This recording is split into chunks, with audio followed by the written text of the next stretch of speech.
बिस्मिल्लाहिर्रहमानिर्रहीम। आज हम बात करते हैं जी ओशियन एसिडिफिकेशन की और क्लाइमेट चेंज कैसे इसको इम्पेक्ट कर रहा है। तो जो ही ओशन का पीएच लो हो जाता है इसी को ओशन एसिडिफिकेशन कहते हैं।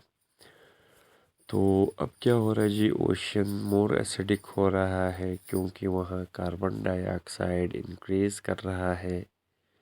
ठीक है जी, एटमॉस्फेयर से, और वहाँ बहुत ज़्यादा एब्जॉर्प्शन हो रही है।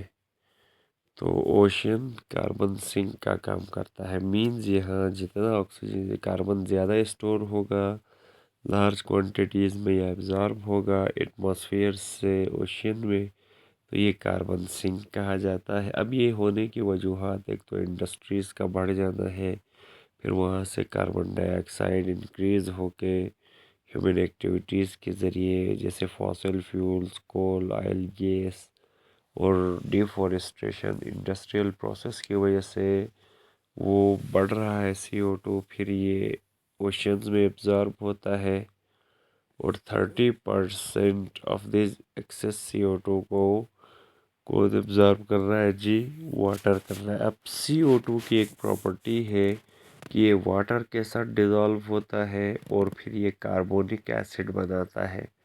अब कार्बोनिक एसिड अनस्टेबल है और स्टेबल होने के लिए बाइकार्बोनेट और H+ या हाइड्रोजन आइंस में ब्रेक होता है। अब यहाँ हाइड्रोजन आइंस क्या करते हैं जी, pH को डिक्रीज करते हैं और इसकी वजह से ओशियन एसिडिक हो जाता है। और ओशियन एसिडिफिकेशन लॉन्ग टर्म के लिए लोअर हो जाना pH का due to absorption of the CO2, इसको ओशन एसिडिफिकेशन कहते हैं जी। अब ocean acidification climate change interlink है। क्लाइमेट चेंज की वजह से ओशन का टेम्परेचर बढ़ रहा है। इसकी वजह से क्या होती है कि ओशियन ज़्यादा CO2 एब्जॉर्ब नहीं कर पाता और वापर यानी जो वार्मर वाटर होता है वहाँ लेस गैस होती है। इसका मतलब ये है कि ये मोर CO2 एटमॉस्फेयर में चला जाएगा, जिस वजह से ग्लोबल वार्मिंग एक्सेलरेट हो जाती है जी लैंड पे। एक तो ये इसका इम्पेक्ट पड़ता है। अब हम अगर बात करते हैं जी ओशन एसिडिफिकेशन की वेरिएशन रीजन्स में, तो ओशन एसिडिफिकेशन हर जगह पे इवनली नहीं होती, बराबर नहीं होती। जैसे पोलर ओशियंस है हमारे पास, इनमें ज़्यादा वल्नरेबिलिटी, ख़तरा ज़्यादा है ओशन एसिडिफिकेशन का, क्योंकि कोल्ड वाटर ज़्यादा CO2 एब्जॉर्ब करता है देन वार्म वाटर। इसका मतलब ये है कि आर्कटिक जो साउदर्न ओशियन है हमारे पास पोलर, ये ज़्यादा तेज़ी से एसिडिफाई होंगे। इसकी वजह से जो कोल्ड कोरल स्पीशीज़ है वो ज़्यादा रिस्क में आएंगे और पोलर मेरीन लाइफ थ्रेट होगा। अब हाई टेम्परेचर और ओशन एसिड हार्मफुल इफ़ेक्ट्स क्या है जी, कि एक तो ये होगा कि survival of numerous marine species और इकोसिस्टम को थ्रेट होगा। फूड वेब डिस्टर्ब हो जाएगा, बायोडाइवर्सिटी और वो जो सर्विसेज ह्यूमैनिटी को इनसे प्रोवाइड होती है वो डिस्टर्ब होंगी। तो पहला जो हार्मफुल इफ़ेक्ट है जी हाई टेम्परेचर का, वो है coral bleaching. Coral reefs oceans के अंदर एक डाइवर्स इकोसिस्टम है और ये सेंसिटिव होते हैं टेम्परेचर से, और जो ही टेम्परेचर राइज होगा ये स्ट्रेस एक्सपीरियंस करते हैं। अब यहाँ क्या होता है, इनके साथ होते हैं जिस सिम्बायोटिक अलजी, जूस, ज़ैंथेली जिनको कहते हैं। ये कोरल्स के टिश्यूज़ में इनको न्यूट्रिएंट्स प्रोवाइड करते हैं।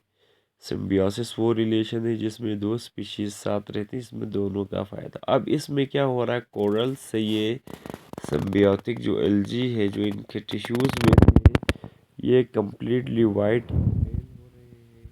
इसी को कोरल ब्लीचिंग कहते हैं। इसकी वजह से अब ये एल्जी क्या हो रहे हैं जी, एक्सपोज हो रहे हैं और coral white calcium carbonate skeleton इसको ऐसा अपेंड है और ये while bleach corals are not that they are vulnerable to disease. अब ये डेड तो नहीं हो गए लेकिन डिजीज़ का ख़तरा ज़्यादा है, इसकी वजह से ये रिप्रोड्यूस नहीं कर सकते।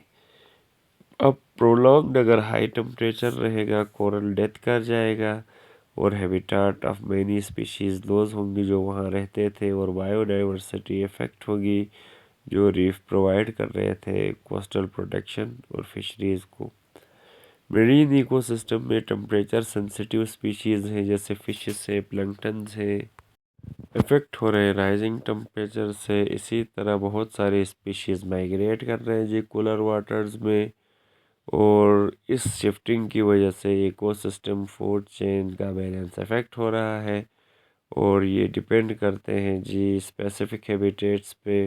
अब ये लोकल या ग्लोबल एक्सटिंक्शन दुनिया से ख़त्म भी हो सकते हैं, जैसे फिश पॉपुलेशन जो कूलर वाटर्स में थे वो अब डिक्लाइन हो रहे हैं। इसकी वजह से फूड वेब डिस्टर्ब हो रहा है और स्मॉल प्लैंक्टन्स से लार्ज प्रेडेटर्स तक इफ़ेक्ट हो रहे हैं। फिश रिप्रोडक्शन और ग्रोथ पे भी इसका इफ़ेक्ट है क्योंकि फिशेस कोल्ड ब्लडेड है और ये बॉडी टेम्परेचर सराउंडिंग टेम्परेचर से इन्फ्लुएंस होता है। इसकी वजह से ग्रोथ रिप्रोडक्शन में फ़र्क पड़ता है। वार्म वाटर की वजह से भी फिशेस ग्रोथ स्मॉल करती हैं और रिप्रोडक्टिव सक्सेस और सर्वाइवल रेट कम होता है। स्पीशीज़ में फ्यूअर ऑफ स्प्रिंग्स प्रोड्यूस होंगी और वार्मर इन्वायरमेंट से डेवलपमेंटल प्रॉब्लम होंगी। मेरीन हीट वेव्स की बात करें तो ज़्यादा जब एक्सट्रीम हीट हो ये कहलाता है हीट वेव, और इसकी वजह से भी डाई ऑफ हो जाते हैं जिस species shell fish, marine animals वगैरह। पोलर आइस मेल्ट होती है जी टेम्परेचर राइज करने से, तो पोलर बेयर, सील, वालरस जो डिपेंड करते थे सी आइस पे हंटिंग ब्रीडिंग के लिए वो डिसअपियर होंगे। हैबिटाट लॉस होगा, माइग्रेट होंगे अनफेवरेबल एनवायरनमेंट्स में, इसकी वजह से पॉपुलेशन डिक्लाइन होगी। फूड चेन पे इसके सी आइस के लॉस की वजह से इफ़ेक्ट पड़ेगा। इसी वजह से क्रिल्स और इफ़ेक्ट हो रहे हैं, और सोर्स ऑफ वेल और सील्स और पेंगुइन्स के फूड सोर्स ख़त्म हो रहे हैं। ऑक्सीजन की ओशन डी ऑक्सीजनेशन मीन्स कि जहाँ पे वार्म ओशन वाटर में लेस ऑक्सीजन अब्जॉर्ब करता है, इस वजह से एरियाज ऑफ लो ऑक्सीजन वो डेड जोन्स होंगे, नोक्सिक जोन्स, जहाँ ऑक्सीजन ख़त्म हो जाएगी, मेरीन लाइफ सरवाइव नहीं कर पाएगी, जिससे फ़िश, क्रेब्स वगैरह अदर स्पीशीज़ है मूव करेंगे अदर रीजन्स में, स्ट्रेसिंग मेरीन इकोसिस्टम से, और इस तरह से मेरीन बायोडाइवर्सिटी की वजह से फिशरीज भी डिक्लाइन होगी। हार्मफुल इफ़ेक्ट्स जो मेरीन बायोलॉजी में हो रहे हैं सेवरल वेज में, एक तो कैल्सीफाइंग जो ऑर्गेनिज्म है कोरल, सी आर्चिन, शेल फिश, प्लैंक्टन्स, ये रिलाई करते हैं कैल्शियम कार्बोनेट पे ताकि वो अपने स्केलेटन और शेल्स बना सके, इनको कैल्सीफाइंग ऑर्गेनिज्म कहते हैं।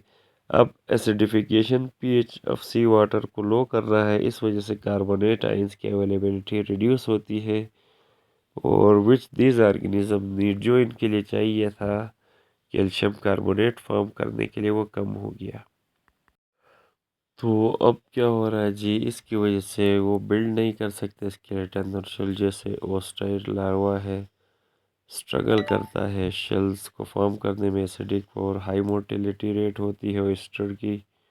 कोरल रीफ्स जो कि हैबिटाट थे मेरीन स्पीशीज़ के लिए, अब इनमें इरोजन हो जाती है, ओसिलेंट वीकन होते हैं इनके स्ट्रक्चर्स, और इनमें बहुत सारे ऐसे इफ़ेक्ट्स होते हैं जो मेरीन इकोसिस्टम को अफेक्ट करते हैं।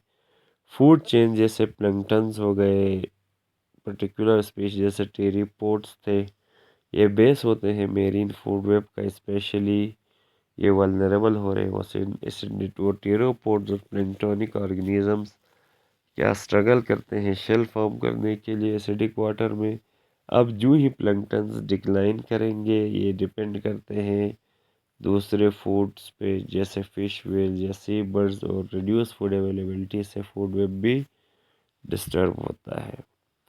बिहेवियरल चेंजेस की बात करें तो स्टडीज से ये देखा गया कि CO2 एलिवेट होने से ये एबिलिटी स्मेल होने की, नेविगेट अवॉइड प्रेडेटर्स से बचने की सलाहियत इनकी वो ख़त्म हो जाती है, और एसिडिक वाटर की वजह से इनको फूड फाइंड करने में ट्रबल होता है, मुश्किल, इन्वायरमेंट्स को जज करने में, और जो प्रेडेटर्स हैं उनसे बच नहीं सकते, और मेट्स फाइंड करना रिप्रोडक्शन के लिए, उन सारी चीज़ों एबिलिटीज़ को ये अफेक्ट करता है। तो ये था स्टूडेंट्स ओशन एजेंटिफिकेशन और हाई टेम्परेचर के इम्पेक्ट्स।